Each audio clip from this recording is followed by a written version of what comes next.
오늘 우리 주신 하나님 말씀은 신약성경 마태복음 13장 1절부터 9절까지의 말씀입니다. 찾았으면 같이 봉독하시겠습니다.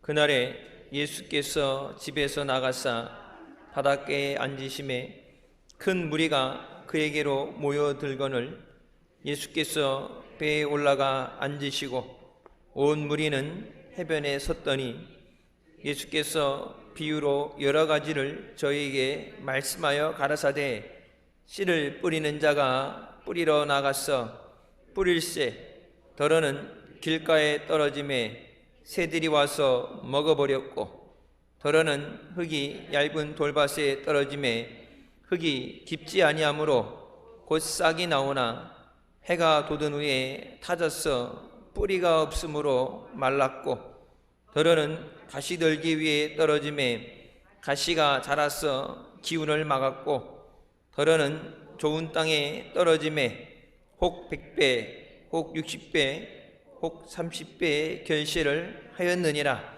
귀 있는 자는 들으라 하시니라. 아멘. 말씀은 살아계신 하나님 아버지 말씀이십니다. 형형색색으로 물든 단풍이 산과 골짜기를 아름답게 물들이고 또 들판에 오곡백과가 무르기 익는 결실의 계절이 되었습니다. 우리의 믿음도 주님 앞에 좋고 아름다운 믿음의 열매를 많이 맺으시기를 주님의 이름으로 축원합니다. 예수님께서 오늘 본문 말씀에 씨를 뿌리는 비유를 들어서 우리의 마음에 대해서 말씀하십니다. 씨를 뿌리는 자가 밭에 나가서 씨를 뿌릴 때 그 밭에 떨어진 씨앗이 떨어진 것의 상태에 따라서 열매가 많기도 하고 열매가 적고 없기도 했습니다. 여기서 씨를 뿌리는 자는 말씀을 선포하시는 주님을 의미하고 씨앗은 하나님의 말씀을 상징합니다. 우리가 오늘 본문 말씀에 나오는 세 가지 중에 두 가지에 대해서는 확실하게 우리가 알 수 있습니다. 먼저 예수 그리스도께서 우리에게 이 시간 하나님의 은혜의 말씀을 전해주시는 줄 믿습니다. 주님은 완전하십니다. 사람에 따라서 시간을 늦춘다든지 때에 따라서 환경에 따라서 뿌리는 사람의 실수로 인해서 문제가 생길 수는 있어요. 하지만 주님은 완전하신 분이십니다. 주님께서 그 양떼를 사랑하시고 자녀된 우리를 사랑하셨어. 그 어느 때보다도 더 풍성하신 은혜로 사랑으로 우리를 위해서 역사하시는 줄 믿습니다. 또 그 씨앗, 뿌려지는 씨앗 또한 하나님의 말씀이기에 완전한 줄 믿습니다. 어제나 오늘이나 변함없이 변동없이 영원하신 그 하나님의 말씀대로 우리에게 응답하시고 역사하시는 줄 믿습니다. 주님이 완전하시고 또 우리에게 주신 그 말씀이 완전하시기 때문에 그 말씀에 우리가 의지해서 믿음으로 나올 때 반드시 풍성한 열매로 하나님께 영광 돌리게 되는 줄 믿습니다. 이제 달려있는 것은 그 씨앗이 떨어지는 네 가지 상태의 땅의 요건에 따라 달려있습니다. 네 가지 땅에 대해서 말씀하시면서 우리의 믿음, 우리의 마음 상태를 말씀하십니다. 아무리 좋은 씨를 뿌려도 땅이 나쁘면 좋은 열매를 맺을 수 없는 것처럼 우리가 하나님께서 주시는 은혜의 열매, 좋은 열매를 맺기 위해서는 우리가 온전한 믿음으로 주님 앞에 나와야 되는 줄 믿습니다. 이 시간도 세상의 염려, 근심, 걱정 다 내려놓고 말씀 가운데 역사하시는 주님을 의지하며 믿음으로 승리하시길 주님의 이름으로 축원합니다. 첫 번째, 길가에 떨어진 씨앗에 대해서 말씀하십니다. 팔레스타인 지역은 우리나라와 달라서 10월, 11월에 우기가 시작됩니다. 그래서 농부들이 허리에 씨앗 주머니를 메고서 밭에 나가서 씨를 여기저기 흩어서 뿌리게 됩니다. 요즘은 기계로 하게 되고 비행기로도 뿌리죠. 그때 씨를 뿌릴 때 의도치 않게 이제 바람에 날려서 밭이 아닌 길가에 떨어지게 되는 것, 그것이 길가에 떨어진 씨앗입니다. 뿌리면은 밭에 뿌려야죠. 그냥 뿌리는 게 아니에요. 열매 맺기 위해서니까 열매 맺기 좋은 준비된 공간에 뿌려야 되는데 의도치 않게 날려서 사람들이 오가는 단단하게 굳어져 있는 길가에 씨가 떨어지게 됩니다. 우리가 다닐 때 보면은 길을 포장하기도 하지만 다져놔서 비가 와도 차도 다닐 수 있고 사람도 다닐 수 있게 다져놓죠. 길가에 뿌렸다는 것은 우리의 마음이 단단하게 굳어져 있는 상태를 말합니다.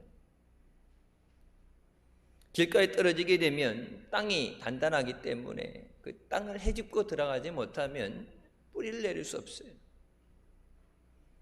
뿌리를 내리기도 전에 새가 와서 씨앗을 먹어버린다고 말씀합니다.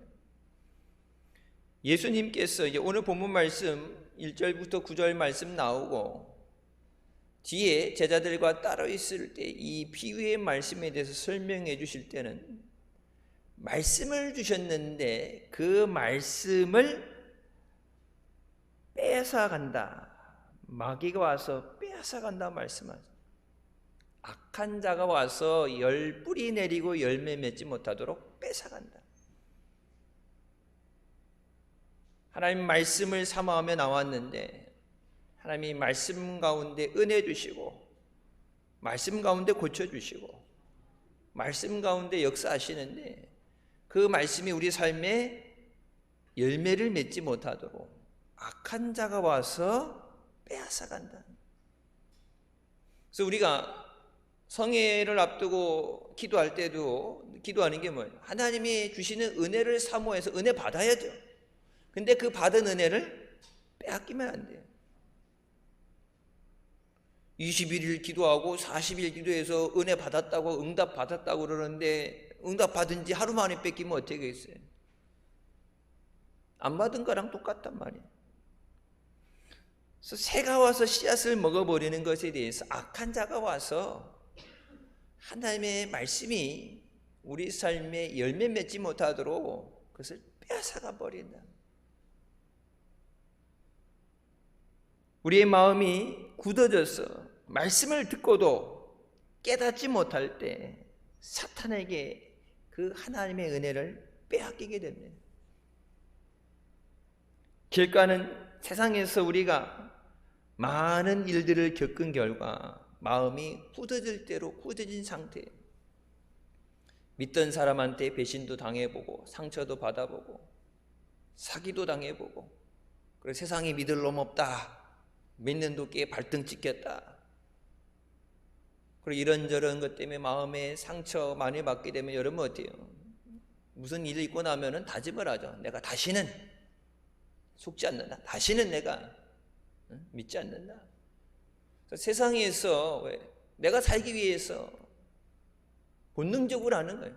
내 마음을 걸어 잠그고 누구에게도 상처받지 않기 위해서, 내가 살기 위해서. 안 그러면 내가 죽을 것 같으니까. 그래서 마음을 굳게 다져놓는데 여러분 세상에서는 그렇게 다져놨던 것도 주님 앞에 나와서 마음을 활짝 열어야 하나님의 은혜를 받아들이죠. 세상에서는 마음을 굳어 닫았어도 주님 앞에 나와서 시편에 뭐라고 말해요? 마음을 쏟아놓고, 주님 앞에 마음을 쏟아놓고 주님의 도우심을 구해야 돼요. 주님이 주시는 것을 감사함으로 받아들일 수 있어야 돼요. 여러분, 세상에서는 뭔가 꿍꿍이가 있으니까 사기치려고 그러든지 악한 사람들이 악한 짓을 해도 주님은 우리를 사랑하셔서 생명 주시고 은혜 주시고 천국을 주시는 분이십니다. 세상 사람들은 속여도 주님은 속이지 않으세요. 세상 사람들한테 상처받아도 주님 우리에게 상처 주지 않으세요. 우리가 주님 마음 아프게 하고 주님 배신하면 배신, 주님은 우리를 떠나지도 버리지도 아니하시는 사랑의 주님이신 줄 믿으시기 바랍니다. 세상에서 습관적으로 죄를 지면서 마음이 그냥 콘크리트 친 것처럼 단단해지게 되면, 여러분 여기 밖에 콘크리트 위에 계시 놔보세요. 뚫고 들어가지 못하면 열매를 맺을 수가 없어요. 어릴 때부터 교회를 출석하면서 신앙생활을 했지만 구원의 확신이 없는 이름뿐인 그리스도인을 말합니다. 마음이 굳어져 있으면 말씀을 들어도 아무런 감동도 느낄 수 없어요. 여러분, 이제 금반지 같은 거 할 때도 순금, 누리끼리 한 거 24K 순금 같은 거 보세요. 손톱으로 찍어도 찍히죠? 안 찍어봤어요? 손톱으로 찍어서 이게 진짜 금인가, 이게 뭐 금인가, 이게 금괴에 문다고 그러는데 물면은 이빨 자국 나요. 근데 거기 뭐가 불순물이 들어가게 되면 망치로 때려도 안 깨질 정도 단단하게 되죠. 마음 마치 이게 마음이 소프트해야, 마음이 부드러워야 거기 씨앗이 실수로 떨어져도 팍 박혀가지고 열매가 나타내는데, 그런 상처의 마음이 더디고 굳어져서 세상의 비난과 세상의 어려움은 튕겨내도 주님의 말씀을 받아들여야지. 주님의 말씀까지 튕겨내면 어떻게 살아요? 주님은 말씀으로 우리를 위로하십니다. 말씀으로 우리를 돌보시고 말씀 가운데 역사하시는 그 말씀을 받아들여야 돼요. 말씀을 듣고 어떤 변화도 일어나지 않는데, 내가 변화되지 않았는데 여러분 어떻게 세상에 나가서 세상을 변화시키겠어요? 너희는 세상의 빛과 소금이라 말씀하셨는데 어두운 세상 나가서 밝히려면 내가 빛이 돼야 되죠. 너희는 빛의 자녀라고 말씀하셨는데 내가 불 꺼져 있는데 나가서 뭘 밝히겠어요? 소금이 그 맛을 잃어버리면 바닥에 버리워서 밟힌다고 그랬는데 짠맛을 잃어버렸는데, 그러니까 말은 그리스도인이라고 그러지만은 모양은 있는데 거룩한 능력을 상실한, 내가 은혜 못 받으면 나가서 은혜 전할 수 없어요. 내가 살아야 남도 살리는 거예요. 내가 복 받아야 어려운 사람들을 구제도 할 수 있어요. 돌짝밭 같은 단단해진 마음에, 그래서 나를 이기고 세상을 이기는 그리스도의 자녀로서 살지 못하는 비극적인 삶을 살게 됩니다. 말씀을 들을 때 어떤 감동도 변화도 없어요. 사탄이 가장 원하는 이상적인 신앙의 상태예요. 가만 놔둬도 어차피 은혜 받을 일 없어요. 가만 놔둬도 변화될 일 없어요. 말씀으로 역사하시는데 그 말씀 자체가 뿌리를 내리지 못하니까. 이 길가와 같은 마음은 철저한 회개로 그 마음밭을 갈아엎어야 됩니다. 호세아서 10장 12절 말씀에 너희의 묵은 땅을 기경하라. 지금이 곧 여호와를 찾을 때니 마침내 여호와께서 오사 공의의 비처럼 너희에게 내리시리라. 묵은 땅을 기경하라 말씀하시. 열매도 없고 사용도 되어지지 않는 묵혀져 있는 땅, 그거를 갈아엎어야 된다. 단단한 상태로 두면 안 되니까 어때요? 갈아엎어야 돼요. 여러분 여기 뒤에 선주센터 뒤에 하고 여기 본당 뒤에 농사 지실 때 어떻게 해요? 봄에 씨 뿌리기 전에 어떻게 해요? 그래서 이거 갈아엎는 것까지 샀잖아요. 사갖고 삽질로 이거 뒤집는 거 힘드니까 기계로 해갖고 다 갈아 엎어갖고 다 뒤집어 놓은 다음에 그리고 씨를 뿌리지, 그냥 겨울 내에 얼어붙어 있던 그 땅에, 웬 땅에도 안 뿌리잖아요. 근데 여기 보게 되면 그냥 이 갈아 엎는 것, 우리는 기경하라는 것, 갈아 엎다고 그러는데 성경에서는 부수라고 말씀하세요. Break up the ground. 땅을 부숴라. 돌처럼 굳어져 있기 때문에 겨울에 여러분 삽질하려고 해보세요. 땅이 얼어있는데 삽이 안 들어가잖아요. 그 정도로 단단하게 굳어있는 마음을 부숴라. 부숴서 뒤집어 엎어라. 회개함으로 우리가 마음밭을 갈아 엎을 때 말씀의 씨앗이 우리의 심령에 떨어졌어. 말씀의 능력과 말씀의 열매를 맺게 되는 줄 믿습니다. 두 번째, 돌밭에 떨어진 씨앗에 대해서 말씀하십니다. 이스라엘의 토지는 석회석과 현무암 등의 좋지 않은 밭입니다. 필리핀도 그렇고 우리나라야 뭐 물이 수질이 좋다고 그러는데 필리핀도 그렇고 일부의 중동 지역 가게 되면 여러분 그냥 물 못 먹어요. 그냥 물 먹으면은 여기 석회 생겨요. 예전에 모르고 그렇게 먹었다가 우리 선교사님도 이 안에 돌이 생겨가지고 그 깨는 수술해야 된다고. 그래서 물을 정수기 필터를 통해서 걸러 먹든지 물을 사 먹어야 돼요. 씨앗이 떨어지게 될 때 겉에 보여지는 표면은 흙이 있죠. 근데 그 밑에 돌이 있어서 뿌리가 깊게 내려가지 못합니다. 좀 전과는 다르게 뿌리는 나와요. 뿌리는 나오는데 깊게 들어가지 못해요. 그래서 해가 뜨게 되면 아침 저녁으로는 선선하게 10도 미만이지만 낮에는 40도 50도까지 올라가기 때문에 여러분 뿌리가 노출되면 어떻게 돼요? 말라 죽어요. 열매 맺지 못하고 말라 죽습니다. 어떤 사람의 마음은 이런 돌밭과 같다.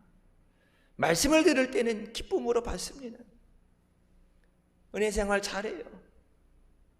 성회 때도 은혜 받는 거 사모하고 늘 찬양하고 기쁨을 누리는데 그것이 오래 지속되지 못해요. 은혜 받는 자리, 찬양할 때 눈물로 찬양하고 기도하고 은혜 받고 세상을 다 이긴 것 같은데 그것이 잠깐 찰나요. 오래 지속되지 못해요.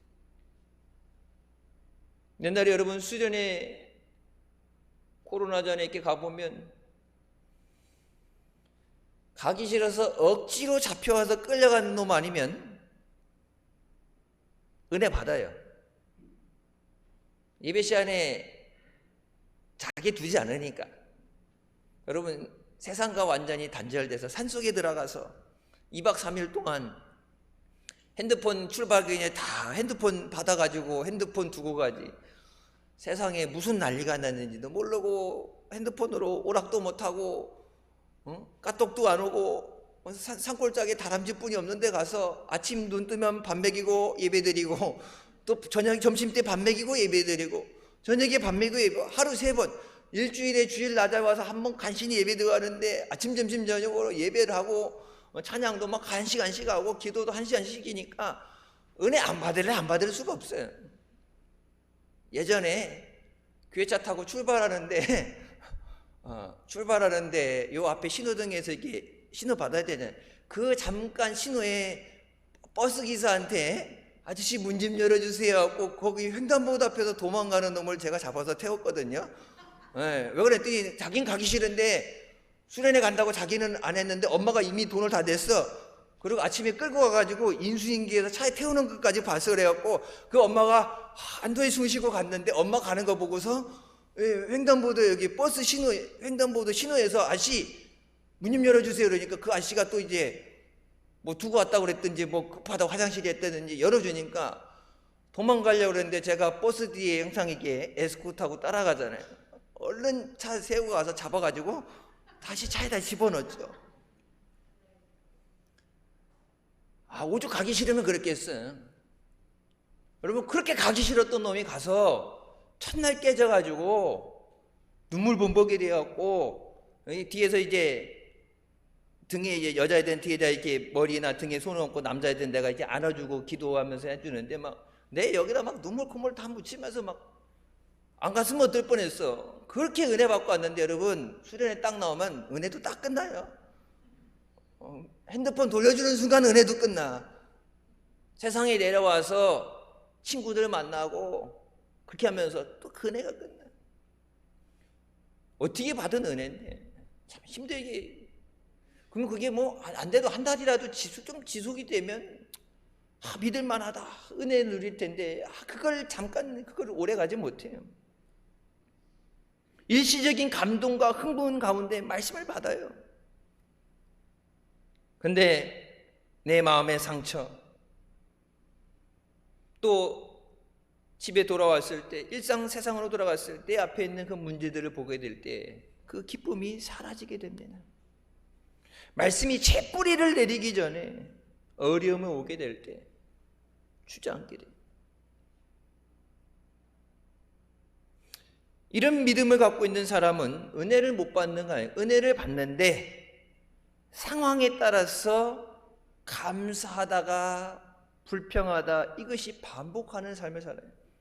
뿌리도 어느 정도 내려가야 힘든 간에도 고난 가운데도 감사합니다, 주님의 은혜입니다. 이 또한 주님이 해결해 주실 줄 믿습니다. 어느 정도 믿음의 뿌리가 내려가야 되는데 은혜 받을 땐 감사하다가 또 어려운 일이 되게 되면 홀라당 뒤집혀가지고 믿어도 소용없고 기도했는데 안 된다고, 죽겠다고, 힘들겠다고 하나님은 원망하죠. 이스라엘 백성이 출애굽했을 때 그랬어요. 기적을 행하신 하나님, 홍해를 가르신 하나님 앞에 찬양하다가 딱 가서 마라의 쓴물, 물 먹을 물이 못 되게 됐을 때 돌 들고 에이씨 돌아가자 그러고 애굽에 있었을 때가 좋았고, 또 물 주시면 하나님 감사합니다.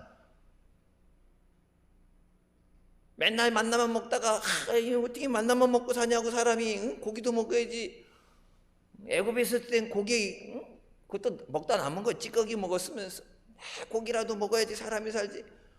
또 매출하게 주시면 코에 냄새 날 때까지, 하나님이 오죽하면 냄새 나서 질릴 때까지 한 달을 먹인다고.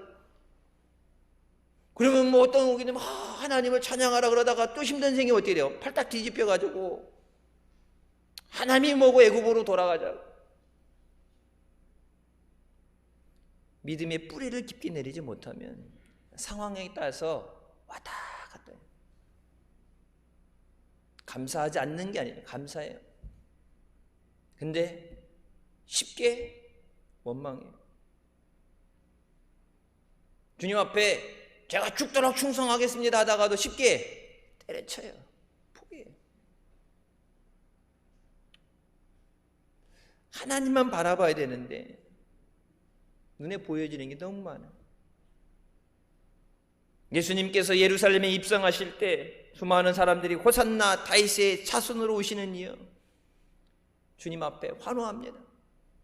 종려나무까지 흔들고 자기의 웃옷을 벗어서 주님 앞에 나귀가 지나가는 그 밑에 길에 깔았어요. 예수님께서 로마에서 자기를 해방시킬 정치적인 메시아라고 생각했는데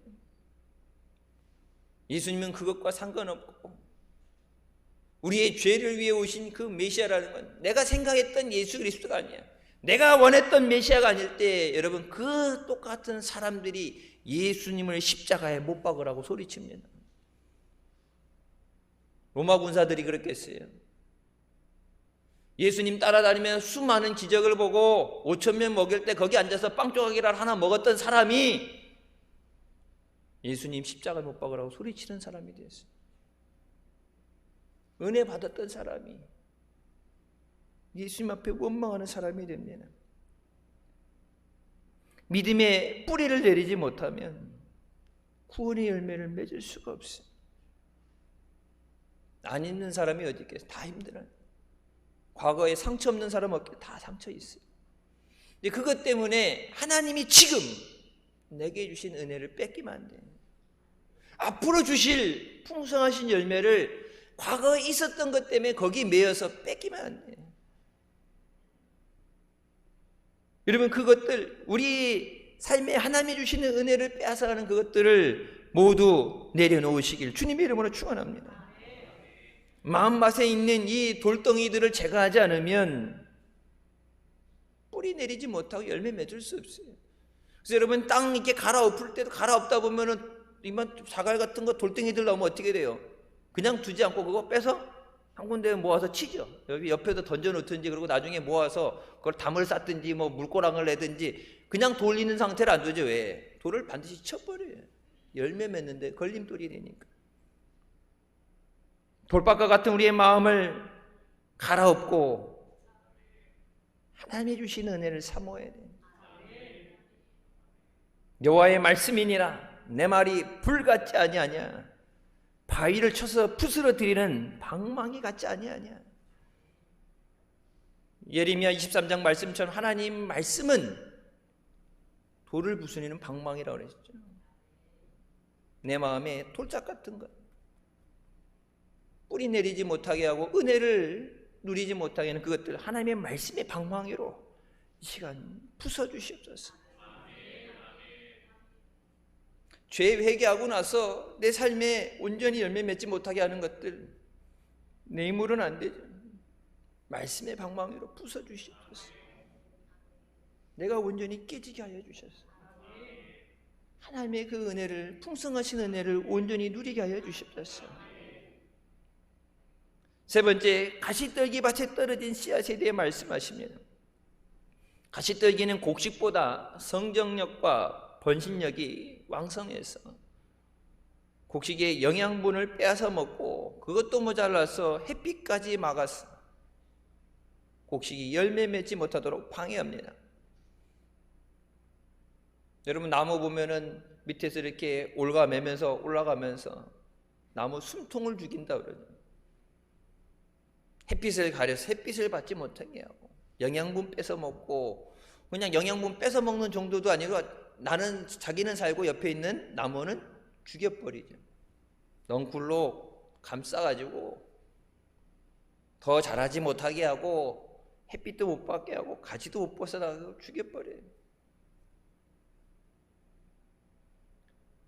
마음에 세상의 염려가 있는 사람에 대해서 가시떨기와 같은 마음이라 말씀하십니다. 하나님 말씀보다 염려가 더 커요. 물론 걱정 없고 문제 없는 사람은 없어요. 근데 여러분, 이 자리에 나올 때 모든 건 내려놓고 하나님의 말씀을 받기 위해서 사모하며 나오시길 주님의 이름으로 축원합니다. 마귀가 기도굴까지 따라 들어간다 그러죠. 여러분, 기도하러 힘들게 기도원 가서 기도하러 기도굴 속에 들어가 있어도 거기 앉아서 염려하고 걱정하고 있으면 기도굴에 가도 아무 소용없어요. 예배 드릴 때는 하나님에 집중이 돼야 돼요. 말씀 시간에는 말씀에 집중이 돼야 돼요. 성경에 갖춰져 있는 말씀이 아니라, 제가 늘 말씀드리죠. 성경에 기록된 로고스의 말씀이 아니라 내게 주신 은혜의 말씀, 레마의 말씀이 돼야 돼요. 여기 가다 놓고 믿는 게 아니라 하나님 말씀하신 대로 내게 이루어 주시옵소서. 이 시간에 하나님의 말씀이 선포될 때 그 말씀이 살리는 역사 있게 하여 주시고 고치는 치유의 역사 있게 하여 주시옵소서.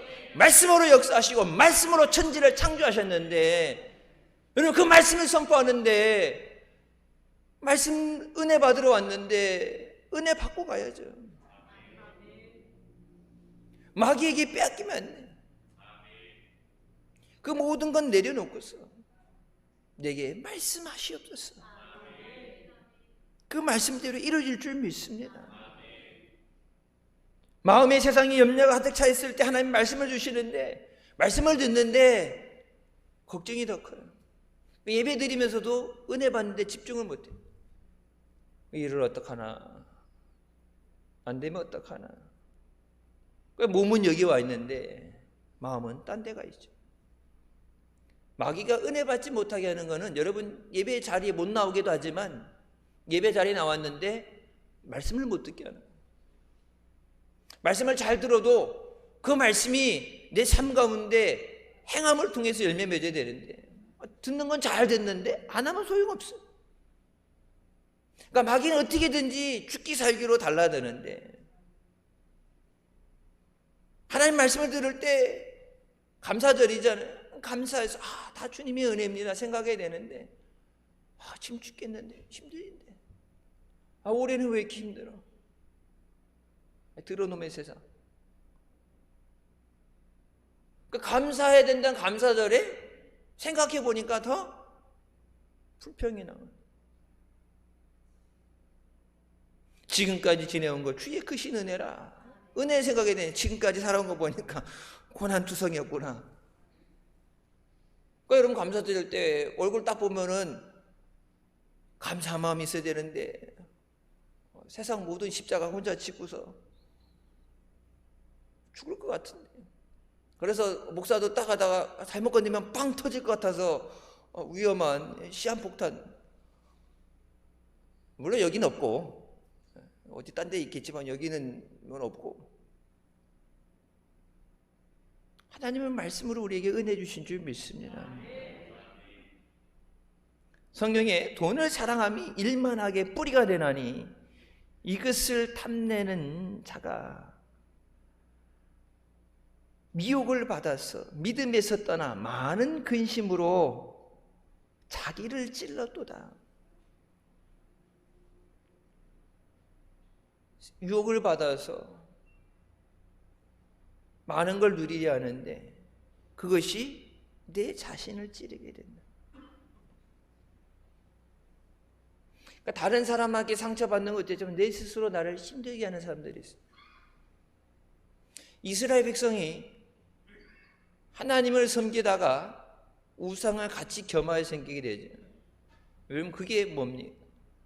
풍요로운 삶을 원해서 하나님도 섬기면서 애굽이라는 큰 나라에서 그들이 섬겼던 신을 섬긴 우리도 부강하게 되지 않을까?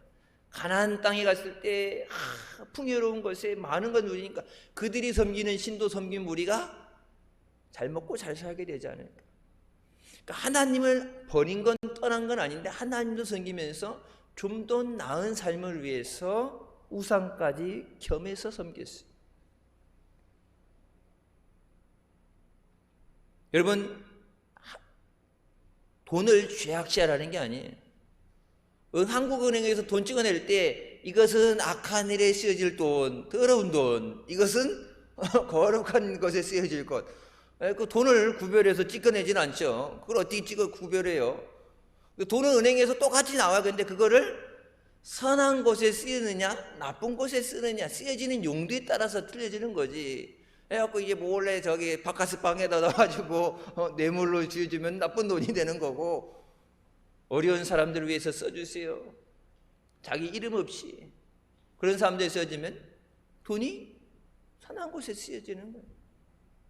그래서 웨슬리가 얘기했던 것처럼 될 수 있는 한 많이 벌어라, 복 많이 받아라. 그래서 주를 위해 멋있게 살아. 꾸어줄지언정 꾸이지 않게 하시고 머리가 될지언정 꼬리가 되지 않게 하셨는데, 여러분 돈을 죄악시하라는 게 아니라 하나님보다 돈을 더 사랑하는 게 문제가 된 거예요. 돈만 된다면은 우상이고 뭐고 간에 성공하기 위해서 믿음도 저버리고 하나님도 저버리는 그런 것에 대해서 말씀하시는 거지. 하나님은 우리에게 복 주시는 하나님인 줄 믿으시기 바랍니다. 너는 복의 근원이 될지라. 이삭이 가물었을 때 그의 100배의 복을 주셨다고 말씀하시죠. 여러분 돈 벌고 성공하는 것이 우리의 인생의 목적이 아니에요. 하나님은 돈을 여러분 성전 건축을 하든 선교를 하든 돈은 필요하죠. 그래서 하나님의 영광을 위한 하나의 도구로 사용하시는 것이, 그것이 목적이 되는 게 아니에요. 돈 때문에, 성공 때문에 영혼을 팔아버리면 안 돼요. 마귀가 성도들을 끊임없이 세상에서 유혹할 때 세상에 있는 물질, 상당수는 그 물질 때문에 주님을 떠나가게 만듭니다. 마태복음 19장에 어떤 한 부자 청년이 예수님께 찾아옵니다. 주님, 내가 무슨 선한 일을 해야 영생을 얻을 수 있겠습니까? 이제 예수님께서 내 소유를 팔아 가난한 자들에게 주라. 그리하면 하늘에서 보화가 내게 있으리라.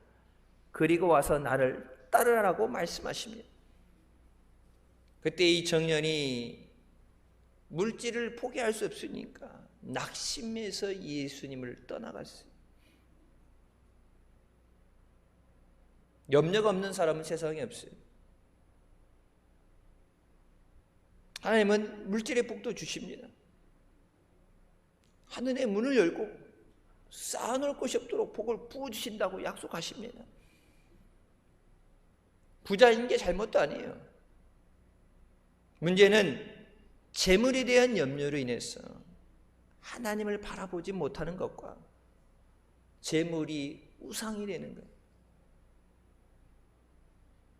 우리가 하나님을 바라보지 못하도록, 하나님의 은혜를 구하지 못하도록 가로막고 있는 가시떨기를 성령의 불로 태워버려야 됩니다.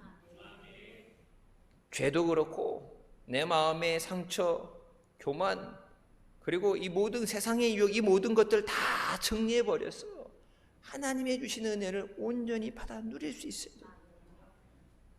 성령을 따라 행하면 육체의 욕심을 이루지 아니하리라. 성령 충만 받아서 성령을 따라 행하는 우리 모두가 되시길 주님의 이름으로 축원합니다. 네 번째, 좋은 땅에 떨어진 씨앗에 대해 말씀하십니다. 좋은 땅에 좋은 씨앗이 떨어지면 많은 열매를 맺을 수밖에 없어요. 하나님의 말씀은 완전합니다. 주님은 완전하신 분이에요. 우리에게 완전한 것을 주시는 분이에요. 우리를 창조하실 때만 하나님의 형상을 따라서 완전하게 만드셨어요. 근데 마귀에게 속아서 죄짓고 영혼이 죽고 육신이 병들어 죽게 되고 노력해야 땅의 소산을 얻게 되고 땅도 저주받게 되고 그 모든 거 뭐예요? 죄로 인한 결과예요.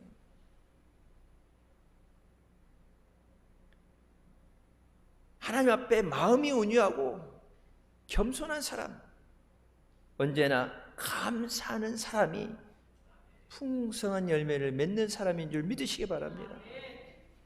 감사로 제사 드리는 자가 하나님을 영화롭게 하나니 그 길을 옳게 하는 자에게 하나님의 구원을 보여주신다. 그 길을 옳게 한다는 게 뭐야?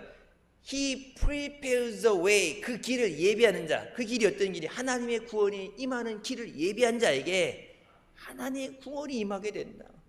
이런 사람은 복 받을 수밖에 없는 사람이에요. 하나님이 씨를 뿌리실 때 좋은 옥토를 갖고 있기 때문에 진짜 뿌리려고 하냐 가다 흘려도 열매를 맺을 수밖에 없죠. 우리 언어적인 표현에 의해서 언어 이 순서에 의해서 우리는 30배, 60배, 100배라고 얘기합니다. 근데 성경에서는 100배, 60배, 30배를 얘기해요. 그러니까 성경에 그렇게 써 있는데 우리가 얘기할 때는 이제 어감상 우리가 이게 익숙하니까 30배, 60배, 100배 얘기하는데 이 성경적인 원리는 뭐예요? 하나님의 씨앗을 맺게 하실 때 100배 완전하게 열매 맺게 하시는 거예요. 걸리적거리는 것 없이 우리의 마음이 하나님의 은혜를 받기에 부족함 없도록 주 앞에 회개하고 은혜를 사모하고 나왔을 때 하나님의 그 은혜가 임하게 될 때 100배 뭐예요? 완전한 것, 풍성하신 열매 맺게 하시는 거예요. 근데 우리 부족해서 연약함으로 그것보다 못하더라도 100배에서 미치지 못했을 때 60배 열매를 맺는 거예요. 영 안 좋은 상태가 돼도 30배의 열매를 맺는다. 우리는 그러니까 30배 잘하면 30배, 좀 더 잘하면 60배, 조금 더 잘하면 100배의 열매를 얻는다. 성경의 말씀은 뭐예요? 하나님이 주시는 은혜, 완전하신 그 은혜, 100% 완전하게 주시는 은혜, 부족함 없이 완전하게 주시는 은혜. 근데 우리의 부족함으로 환경적인 상황에 의해서 그것이 조금 덜하더라도 60배를 주신다. 그래서 하나님 앞에 100배의 은혜를 주시옵소서. 이삭이 가물었을 때 100배의 복을 받았다 뭘 말씀이에요? 몇 가마니를 더했느냐 이게 숫자적으로 곱하기 해서 숫자적인 물질적인 100배가 아니라 완전하게 하시는 거예요. 부족함이 없게 완전하게 하시는 거예요. 하나님의 말씀이 역사할 때 우리 마음에 하나님의 응답이 임하게 됩니다. 하나님의 말씀이 선포될 때 그 말씀을 내 것으로 받아들이게 될 때 말씀의 능력이 임하게 돼요. 하나님 말씀으로 역사하세요.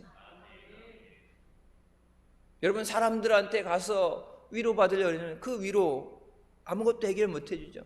하나님은 말씀으로 위로하십니다. 하나님 말씀으로 안아주세요. 하나님 말씀으로 우리에게 기쁨을 주세요. 말씀으로 그 뜻을 이루시는 분이에요. 그래서 이 말씀을 뺏긴다는 것이 믿는 자에게는 가장 불행한 거예요. 그래서 말씀을 사모해야 돼요. 내게 무슨 말씀을 주실까? 내게 주신 말씀 붙잡고, 주님 내게 주신 이 말씀 이대로 이루어 주시옵소서. 이 말씀이 그냥 벽에다 이렇게 붙여놓는 책갈피를 꽂고 다니는 그냥 성구로 하나의 존재하는 게 아니라 이 말씀이 내 삶 가운데 능력이 되게 하시고 열매 맺게 하여 주시옵소서. 믿음대로 기적을 일으켜 주시옵소서. 내게 능력 주시는 자 안에서 내가 모든 것을 할 수 있습니다. 내 마음이 하나님께 늘 감사하는 마음으로 나올 때 하나님은 풍성하신 은혜와 열매를 우리에게 허락해 주십니다. 무엇보다도 모든 것이 하나님의 은혜입니다. 여러분, 늘 이 시간 자리에 나올 때 은혜 사모하며 나와야 돼요. 당연한 건 없어요. 다 하나님의 은혜예요. 2022년 시작한 지 엊그제 같은데 이제 뭐 2달 남았는데, 여러분 계획했던 것들 계획한 대로 된 것도 있고 뜻대로 안 된 것도 있고 예상하지 못했던 문제도 있고, 코로나 다 끝나간 데서 마스크 벗고 이제는 자유다 해갖고 실외에서뿐만 실내도 마스크 안 쓰고 막 돌아다니고 요즘 다시 확진자 숫자 올라가죠. 올해 독감은 또 독감도 세다 그러잖아요. 뭐 풀려서 가는 것 같다가 다시 겨울 돼서 또 힘들어지고 내 맘대로 안 되는 거예요. 그래서 어른들이 뭐 그게 인생이다 그렇게 되는데, 여러분 안 된다고 힘든다고 못 살겠다고 있는 게 아니라 주님 어려움에서 나를 구원하여 주시옵소서. 우리를 사랑하시고 우리에게 은혜 주시기 위해서 주님 앞으로 인도하시는 주님인 줄 믿으시기 바랍니다. 우리 안에 4가지 마음의 밭이 있어요. 여러분, 이거는 목사가 대신해 줄 수 있는 게 아니에요. 씨를 뿌리는, 우리가 농사 질 때는 씨 뿌리는 사람이 그것도 다 뒤에 갈아엎고 돌도 치고 그러는데, 주님이 우리에게 말씀하실 때 그 은혜를 받기 위해서 누구도 대신해 줄 수 없고 내가 해야 돼요. 누구보다도 내 마음의 상태를 잘 알고 내 믿음을 잘 알면서 그냥 계속해서 매년 살아왔으니까, 올해도 걸렸으니까 틀렸으니까 그냥 포기하고 앉아있는 게 아니라 마음 밭을 갈아엎으면서 주님 내게 말씀하시옵소서. 그 말씀이 내게 이루어지게 하여 주시옵소서.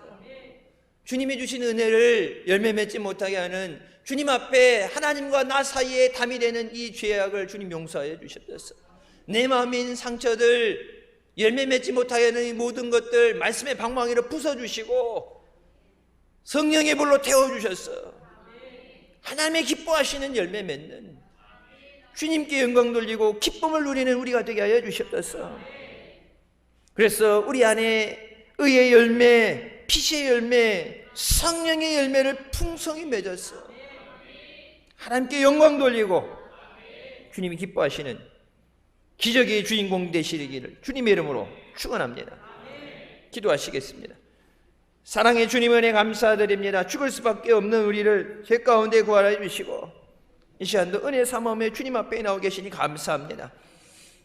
우리에게 말씀하실 때 그 말씀이 땅에 떨어지지 아니하며 말씀의 능력이 나타나게 하시고 열매 맺게 하여 주시고 영광 돌리는 복된 자녀들 되게 하여 주시옵소서.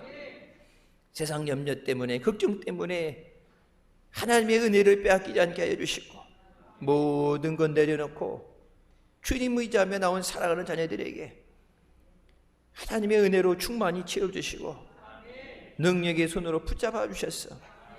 세상을 이기게 하여 주시옵소서. 문제가 해결되게 하여 주시고 풍성하신 은혜를 누리며 영원토록 감사, 찬양, 영광 돌리는 복된 자녀들 되게 하여 주시옵소서. 너희가 많은 열매를 맺으면 아버지께 영광을 돌리고 내 제자가 되리라 주님 말씀하신 것처럼 믿음의 풍성한 열매를 맺었어 영광 돌리며 승리하는 복된 자녀들 되게 하여 주시옵소서. 예수님의 이름으로 기도드립니다. 아멘. 하나님께 영광 돌리시겠습니다.